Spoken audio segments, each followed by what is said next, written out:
and make sure that we do a refresher about what's involved with building a school performance profile. And this refresher is meant to help you have the conversations you're going to have today. So first of all, in the refresher, I want to anchor the school performance profile into the 4 Hill principles, and specifically the Hill principle of evidence-based decisions, because that's what building a school performance profile is all about. So I've prepared a little bit of a Q&A, imagining what might be the important questions that for us to answer as we start having this deeper dive conversation into the school performance profile. Let's start out with the why question. Why is the school performance profile essential to the Hill process? And the response I would offer you is that in order to make strategic growth towards a desired state, we have to have a clear, in-depth picture of both our desired state and our current state. So what we're talking about here is the difference between saying we want to improve proficiency rates in reading on state or interim assessments by the end of the year. The difference between being able to say that and nothing further, or being able to say that our data says in order to make the next layer of growth in student reading proficiency, here are some specific reading skill areas that are growth edges that we should be attending to in building reading proficiency. So being able to say, here are the specific reading skill growth edges is the whole point of the school performance profile. So let's go a little further. I want to relate what I'm talking about today to what we talked about at the summit last week, because it's only fair to you that when I have a chance to use any of your time, that I do a good job of making connections between what we do at one engagement, learning engagement with each other, and the next one. So our last learning engagement was at the summit. The school performance profile is where we use actionable data to get a clear picture of our starting point. And if we know what our starting point is, then we can chart the next leg of the journey. Now, the next leg of the journey is not, and I'm going to use the analogy I used last week, is not me saying I'm going to take off from Muskegon on my sailboat and I'm going to end up at Mackinac Island. The next leg of the journey is me knowing the next port I want to pull into and knowing what data I need to get to that port. So it's the difference between saying I'm going to leave Muskegon and end at Mackinac Island and saying I'm going to leave Muskegon and on the first leg I'm going to get to Ludington. And then the actionable data about the wind and the waves and the temperature and all of the other data is what helps me actually figure out the course I need to take. So next question, what is the school performance profile? It's a detailed analysis of relevant data, and please expand your thinking about data. Data isn't just numbers. Data can be observational information. It can be expert resource information. So what we're talking about is a detailed analysis of relevant data that reveals specific strengths and growth edges pertaining to your area of focus for growth. So if our area of focus for growth is to increase reading proficiency, we have to get down to something actionable. We have to find those specific growth edges that let us know where our students are developing appropriately in specific reading skills and where their development isn't where it needs to be for them to continue to move towards proficiency. So that's what a school performance profile is. It's also being able to understand all the factors that influence the student growth and reading proficiency. So let's look a little further. In order to get to those actionable growth edges, we have to have actionable data. Actionable data is not a student's proficiency level. It's not their instructional reading level. That is not actionable. Actionable data is the data that tells us what skill areas within reading development place them at that proficiency level or that instructional level. So, how do we create the school performance profile? We start with the important questions. We ask ourselves, what do we need to know to make strategic moves on the next leg of our journey? So these important questions are the questions that will lead us into drilling further into the data. And in some cases saying, we don't have enough data to answer that question, but here's how we're going to get the answer to that question. So these are the questions that matter, that guide us on figuring out how to make those strategic moves to get to our next leg of the journey.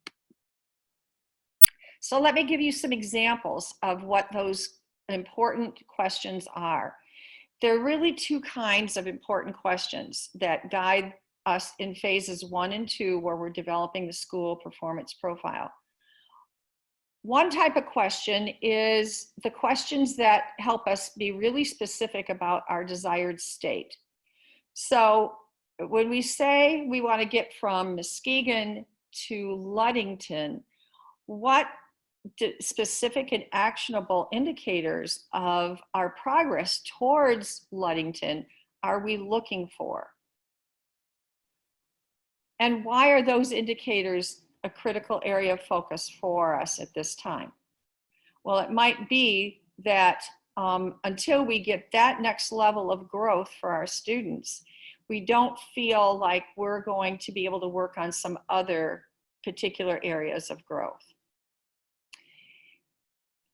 The other type of important question is our current state questions. And our current state questions help us measure the gap between where we want to be on the next leg of the journey and where we are now. And it's that space between where we are now and where we want to be on the next leg of the journey that these questions really help us answer. So they are questions that help us decide what our students' current status is on those indicators of success for the next leg of the journey. What's their current status on factors that might influence their success on the next leg of the journey? And what's the current state of classroom, leadership, home, and school-wide factors that might influence those success indicators?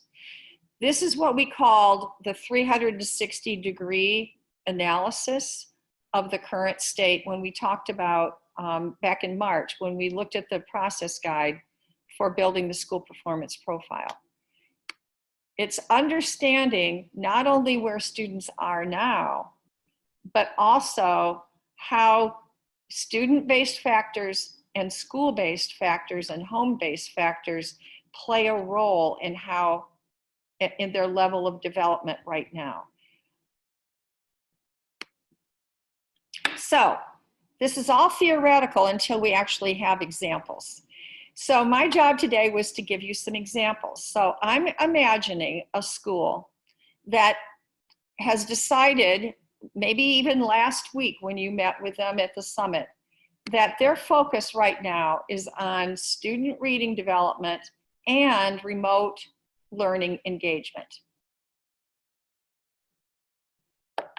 So what are some of the kinds of questions that might help your school get down to actionable growth edges? So I've given you some examples. For instance, what student reading skill areas do we want to address? What evidence suggests that these are critical areas of concern? Where might we get that evidence? Do we have evidence from our work with students up through last June? Or do we have to quickly start focusing on our first weeks of instruction to get that evidence? Knowing that education changed so dramatically in March, we may have to rely more on evidence we collect in the first couple weeks of school to actually figure out what reading skill areas are critical areas of concern. We may need to look back at, I'm sorry, I jumped. We may need to look back at some of our trend data.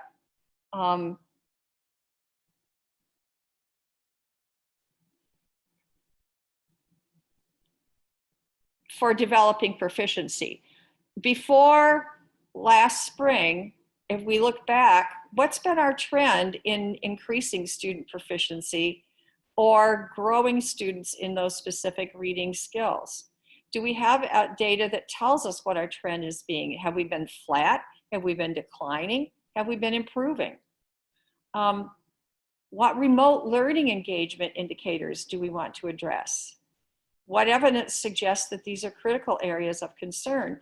So this might require us to go back to our experience last March and April and May and really lift up what we learned as we were engaging with students remotely and try to identify what evidence we have about the level of student engagement we saw last spring so we can begin to figure out what might be some growth edges for this fall.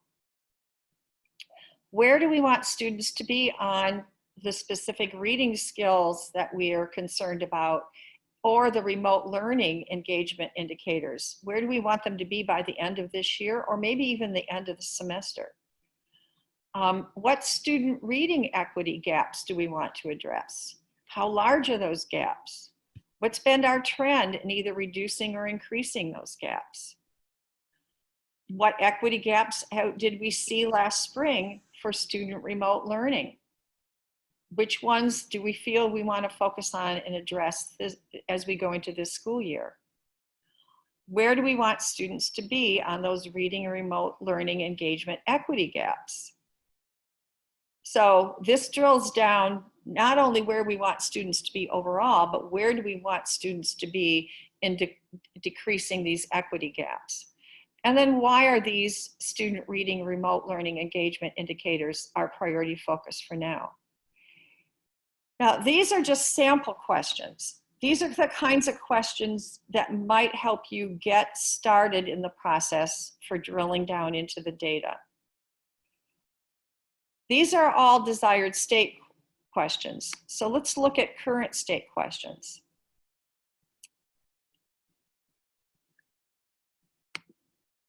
They're going to sound very similar to current state questions, but I'm sorry, the previous questions were desired state questions. Now we're going to drill even further into current state. And they're going to sound familiar because they bridge off of the desired state questions. So what's been the distribution of student development on specific reading skill areas? So if we start collecting data in the first few weeks of school, we can look at the distribution of student development on specific reading skill areas of focus. Why would we want to do that? Because it'll help us decide how to start forming flexible groups for small group instruction if we know how the development on those specific reading skills is distributed across our classroom and grade level groups. Which students are lagging behind in those specific reading skill areas? Which students are already proficient in those reading skill areas? Why do we want that information? Because as we plan small group instruction, we don't want to miss the opportunity for reteaching around skill areas where students are lagging, but we also don't want to waste time reteaching skill areas that students are already proficient in. How are student demographics and other student characteristics related to the distribution of student development? How have we accounted for those factors and characteristics? Have we paid attention to them? How have we paid attention to them? What gains have we made in these reading skill areas? For whom did we make the gains? How did we achieve them? So basically, these are a lot of reflective questions. They're questions that ask us to think about what we know about where students are right now, how they got to where they are right now, how we've impacted their development in these two areas we're concerned about, so that we can have an informed conversation about how we move forward. What instructional strategies and resources have we used? What evidence do we have regarding student access and engagement? Does that evidence suggest any relevant understandings regarding— That froze. Oh, sorry. Am I back? Okay.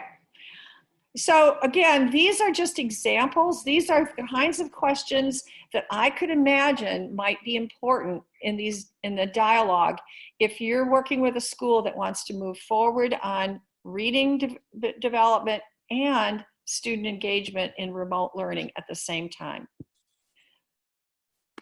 So the whole point is that the questions that you raise, the questions you help them think about, are the ones that will push them deep enough to isolate actionable growth edges. Now, so far, you've had a chance to start gently. And so I'm not suggesting that the kinds of questions you saw just now on my slides are where you're at with your schools. You may not be close to being able to ask those kinds of questions yet. Maybe you have to start with one or two similar questions and then see how those answers unfold and how they lead to the next layer of questions. Typically, this takes patience and also gentleness, raising the right questions, one or two questions, letting those questions get answered, and then helping lead to the next questions. So one of the reasons we do this is when we get to a deeper understanding, then we have the ability to find actionable growth edges. So this slide illustrates that a way that a school might look at an actionable growth edge. If in the data that they collect in the first week of schools, they're using running records, they might focus on the number of miscues students are making in their oral reading and the type of miscues. That would set up an understanding of a growth edge around the number and type of miscues, and then it would set them up for real-time data collection, maybe every 3 weeks, doing another running record to track the reduction in number of miscues and to look and see what types of miscues students are making so they can plan their small group instruction. The whole point of the school performance profile is get to a point where instead of taking the big fire hose and just shooting everything we've got at student growth, that we really have the capacity to watch growth in a very specific way, like the picture on the right-hand side, and water that growth, that growth edge in a very targeted way through the way we plan day-to-day, week-to-week instruction. Finally, how do we use a school performance profile? We use it throughout all phases of the HIL process. In phases 1 and 2, which you're entering into now with your B schools, it's to find actionable growth edges. That will then end up taking you into phase 3, where you identify priority growth targets and you align your student growth targets, your classroom growth targets, your leadership growth targets, and your school-wide support growth targets to all move your students forward to where you want them to be at the end of the semester or the end of the year. And then in phases 4 and 5, you use the school performance profile information to help you establish real-time progress monitoring and eventually a monitoring dashboard. That's what we're doing when we go through the HIL phases. We're using the school performance profile in every phase of the work and continually updating it and using it to drill down so that we are using information that allows us to make actionable change. What does the output or deliverable for the school performance look like? It's a set of conclusions. It's not the data itself. It's the conclusions that you make after you use the data to answer the questions. So it would be a set of conclusions about student reading skills, strengths, and growth edges, about strengths and growth edges for reducing equity gaps, about strengths and growth edges for aligning instruction and student support for very specific student characteristics. It would be a set of conclusions about the classroom instruction strengths and growth edges, the leadership strengths and growth edges, and support. It's by being able to make those set of statements, you're able to align your school, what I call your sale plan for the renewal cycle, and stay on course to your desired state. So I'm going to turn this back to Derek, and I just want to preface this by saying the examples I've given you today are just to give you some things to think about as you talk today about where you go next and the kinds of questions your school is ready for. I would never suggest that you take all the examples I gave you today and just throw them at the school. They're not ready for that. Clearly, in the data that you showed us in the survey for today, you're going to have to tread lightly and gently moving into building the school performance profile. But hopefully you can have conversation today about what questions you've already raised and how the next phase of your questions are going to help guide this collaborative inquiry to get to a really good, clear set of actionable growth edges. Derek, I'm going to turn it back to you and Dorothy.